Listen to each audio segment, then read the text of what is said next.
What's going on, boys? Thanks to our patrons and Fiverr customers, subscribe to our Patreon free for behind the scenes stuff. Arm yourselves, life stuff. I'm a little amped. This video feels important. We have a few things to go through. We're going to try not to screw this up. First section of the video goes over some sociopath stuff, and then the second part of the video goes over what goodness could be in the world. And I'll continue using the word sociopath because words with negative connotations like these usually come with a mystique and some power if you can harness it. Same with the queer thing. LGBTIQA+ is neurotic. And it also fails as a collective word that captures an idea, whereas queer functions a lot better in that capacity. It doesn't exclude anybody, and it comes with its own mistake. Okay, first things first. Despite all the differences between baseline humans and sociopaths, I think the defining difference is fear. Baseline humans are owned and operated by fear. Sociopaths are not. And the reason I say that's the defining difference, although there are other differences, is baseliners and sociopaths are not actually that different inside. They might not even be different at all at their cores. The difference is baseline humans lie about what they are, both because they're afraid of what they are and because they're afraid of other people finding out about what they are. For example, so many of these videos talk about the transactional nature of sociopaths, but all baseline human behavior is transactional. Love is transactional. The difference between a baseliner and a sociopath in their understanding of love is the baseliner will lie about that. They'll lie so deeply and across the board societally, they'll lie so much, they might believe they believe love isn't transactional, but the moment the transaction gets fucked with, you see that it is transactional. And maybe a few people are willing to take a very short end of a stick in a transaction, but sociopaths do that too. The level of deal you're willing to accept is an individual to individual thing. And I'm beginning to think the stigma around sociopaths is so intense, it gaslights people who are diagnosed with it so hard they question every little thing they do and attribute all of these perceived negative traits as stemming exclusively from their diagnosis, and that's not the case. These sociopaths' dark thoughts that they talk about so much, everyone has them. Baseline humans have them, including the extended fantasizing and planning parts. The difference is the reaction to those, as in these dark thoughts occur naturally, and then the big difference is in the ways people react to the fact they have them. People whose identities revolve around this idea they are good people will probably repress those thoughts the moment they have them, and then let them build and bubble and then take them out on somebody who doesn't deserve it in a few weeks. Or maybe they let it build up so much it comes out in a very destructive way. But no, baseline humans have these thoughts and they think about them. An example would be, in high school, a friend and I, both of us neurotypicals, we had a game in which every time we would go to a new location, we would plan out a sort of event you wouldn't want to have happen at one of these public places. And then we would compare plans. And This is something I think a lot of people think about, or if nothing else, have flash in their minds. Maybe they repress it after that and again let it bubble and fester. But the reason baseline humans won't talk about it is they are afraid of the fact they have these thoughts. And you also feel a lot better when you voice the fact that you have them. Even though it is dangerous, there is a good reason to be afraid you have these thoughts because you will be punished for them. Again, look at the sociopath stigma. And then all these other emotions. You listen to them, you speak with them, and they talk about their disconnect with emotions, and this seems like a spectrum and a variety of ways sociopaths can engage or not engage with emotions.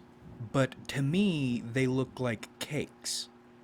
As in, all the ingredients for what a baseline person would call this emotion, they're all there, but there's a disconnect in combining them and experiencing them consciously the way a baseline human would. And that makes me think they can bake their own cakes or develop their own understanding or analog to typical emotions. The only difference is their cakes don't come pre-baked. Or maybe at some point in their development when those cakes should have been baked, they didn't get baked, or they were unbaked. Someone stepped all over their cake like a dickhead. My point being, I don't think you should look at sociopaths as complete and total aliens, as a different species. We mentioned last time that idea of it being more like they're coming from a very different culture, and I think that is the way to look at it. We all share the same ingredients. The problem is baseline humanity, like a monopoly, has determined if you didn't put your ingredients together the same way or at the same time, you are something that is completely different, and often, therefore, bad. And that's not the case. And if you have a research bent to you, that makes sociopaths very interesting and useful to study. If you're trying to figure out how to deal with the monster that baseline humanity has worked itself into in the modern age. Enneagram seems pretty important. That's another thing about sociopaths I'm finding interesting is their cognitive functions and enneagrams seem pronounced. The way you would expect them to be and to function in a baseline person. Once again indicating to me, at least to my eyes, they are not that different. Now, as people trying to figure out how to deal with baseline humanity in the modern age, what is one thing they can help us with or help us understand? I've been thinking a lot about good and evil lately, and I thought that was a settled matter, and maybe it isn't. Now, humans, at our cores, are animals, survival driven. We can lie about that if we want to, but that's a fact we aren't getting away from. And it's a fact that affects my life negatively because I think when you think survival, you assume ugly things, nasty things, violent things, dehumanizing things. Meaning, if this is what you are at your base, then nothing good you can ever try to do can be real because it's serving a survival purpose, which it is, and also if things started going wrong, you would revert back to this uglier, evil, quotes, animal state. And at least right now, I think that's true. That's partially why in this shadow work shit, getting accustomed to your evil is important. Understanding it, learning how to engage with it, constantly developing a relationship with it, making a friend of horror. But this sociopath woman I've been dealing with, the one who chooses to be good and is more compassionate and kind than anybody I think I've ever met. And not exactly kind and compassionate in a naturally warm, gooey way, the way we think about it. I've met lots of people, not lots of people, I've met a few people who are inhumanly, at least to me, feeling kind, angelically kind, but none are as relentless with this shit as she is. And that makes no sense to me. Alien to my worldview. And I thought alien to the facts of life. But she's proving to me, maybe not. Maybe pure factual justice and goodness can exist. Using the same principles this idea of basic evil does. Because survival is the thing you can't escape. That's like the speed of light. You can't change your animal nature, your inherent selfishness. And in the last video, we described that as a goblin. Everything is subordinated, even these good layers that are true, they aren't lies, but they serve this goblin foundation's purpose, which is brutal, ugly, selfish survival. But what if there is a different way to survive? Learned way to survive. An anti-goblin with a voice and reasoning of its own. Trust is the word. I think the survival instinct that humanity has largely dealt with and is very prominent today is the selfishness survival instinct. But I think a trust survival instinct is possibly equally viable. Because most concepts and traits we traditionally value as good are good because in a roundabout way, if everybody is on the same page, it's good for you. Good is good if it's good for me, which usually gets deployed in a selfish way. If everyone is on the same page, trust makes survival a lot easier. Meaning, it's possible with enough people on the same page for that survival instinct to be satisfied in a totally selfish way by operating under this idea of what can I do for you? And I think that possibility is viable enough in your head. It has its own voice. It's something that is beginning to wake up and make its presence known to the goblin. In fact, there is another way. There are different ways to deal with that base urge that is less dreadful. Selfishness is one and a more generally viable interpretation of the fact, but it's not the only one. So why don't I swap over to this trust mindset and try to deal or satisfy that survival urge that way? It's because baseline humanity sucks. It's because we're ruled by fear. If you go into the world trying to operate with this trust mindset, you will be almost immediately swarmed and mauled by people trying to, or are living by the selfishness mindset. Because on an individual level, that mindset is a lot safer. It gets you a lot more. It allows you to prey on trust mindset people, at least at first. And then you, as a baseline human who's just been torn apart for trying to do this trust bullshit, you stop doing it. Or maybe you try to do it again and you get mauled again, you try to do it again, you get mauled again, and eventually you stop. Why do you stop? It's the fear of trusting. And it's, frankly, it's earned fear. It's not even just reasonable fear, it's the thing you should be thinking. In the world we live in right now, you are very stupid if you try to trust people and try to do good things expecting anything good to happen to you.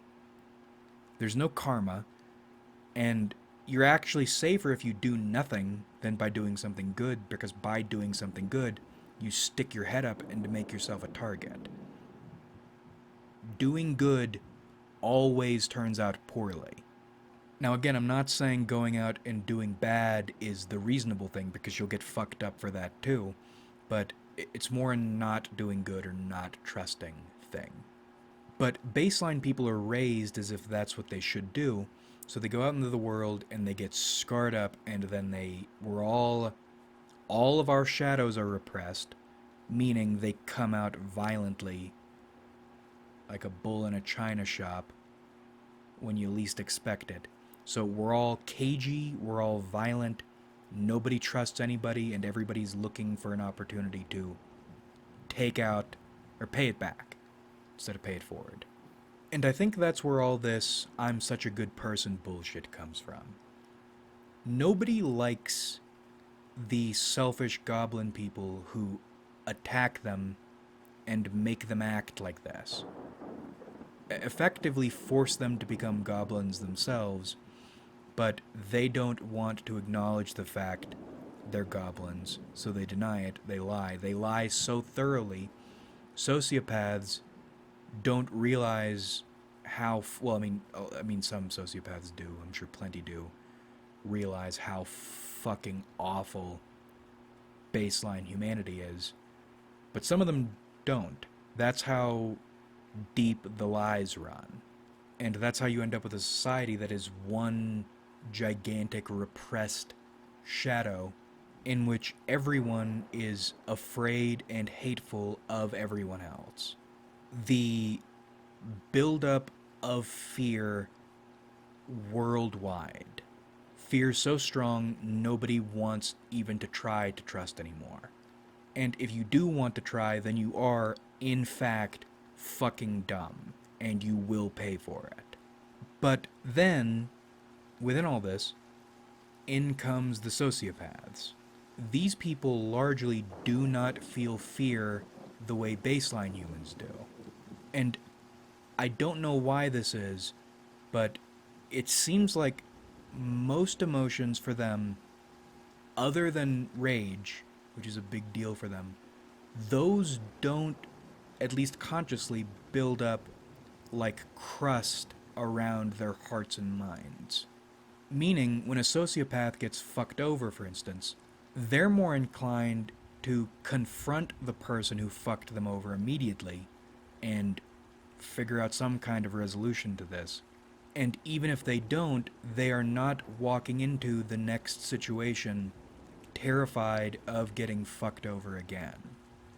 It's a pure impulsivity. If you're thinking about trying to build a just, good world, that's the sort of thing you need. These are the sorts of people you need to set standards, to create ripples that will start affecting other people. If trying to trust for a baseline human feels like getting in front of someone who's pointing a gun at you, then the people to set the standards are the ones who are not so freaked out at getting in front of someone pointing a gun at them. And none of their good deeds will go unpunished.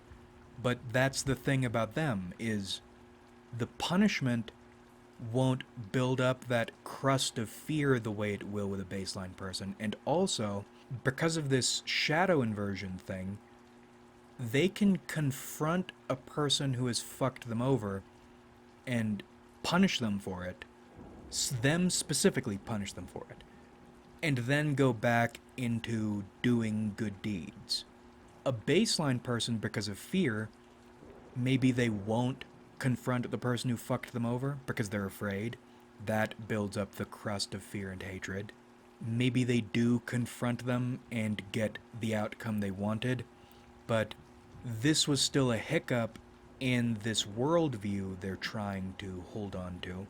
So it's a cause to question, it's a stressor because this is not supposed to be in the norm. So even if they get what they want, there is a layer of caution now, which is fear.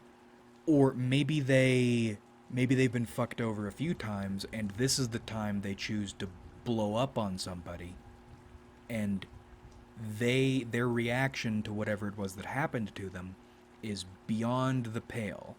And now two people have lost, which, even if both of their lives are over effectively, that creates ripples of fear in other people.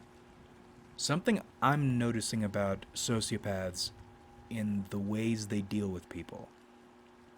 Despite the stigma society gives them, despite the... It is gaslighting, what they're doing. They're fluffing themselves up, I'm assuming, so as not to be fucked with. But they're good at meting out appropriate punishments. At least when they are choosing to stand by this standard of goodness some of them seem to believe in. And even the ones who don't, this is... Maybe I'm wrong about this, but it seems like sociopaths don't derive the same pleasure in hurting people baseline humans do.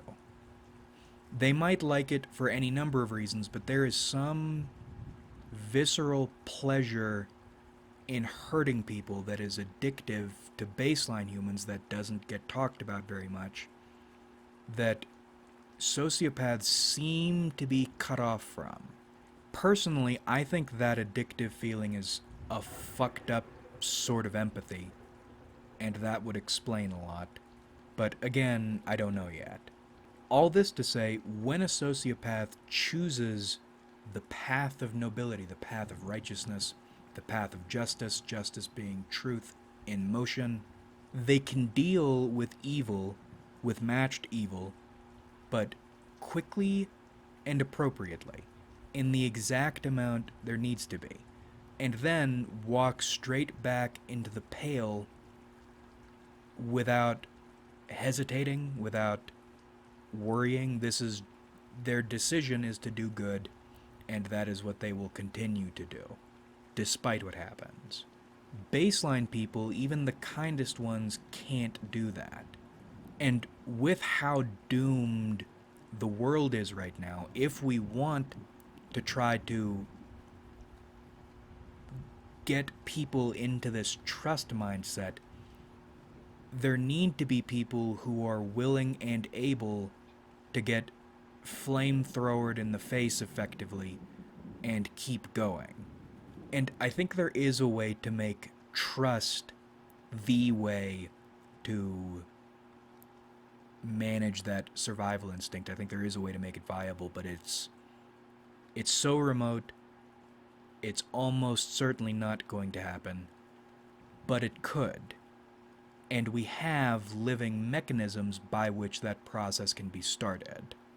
Personally, I'll be continuing on the contemplations of Micah Bell path, the shadow work path, for selfish reasons, because I don't think, even though it's viable, it's going to happen. But it could, and I see how it could, and I see people who could do it, and I am watching them closely.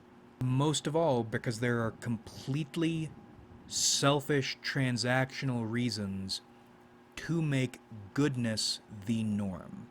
And both sociopaths and baseline humans are fundamentally transactional.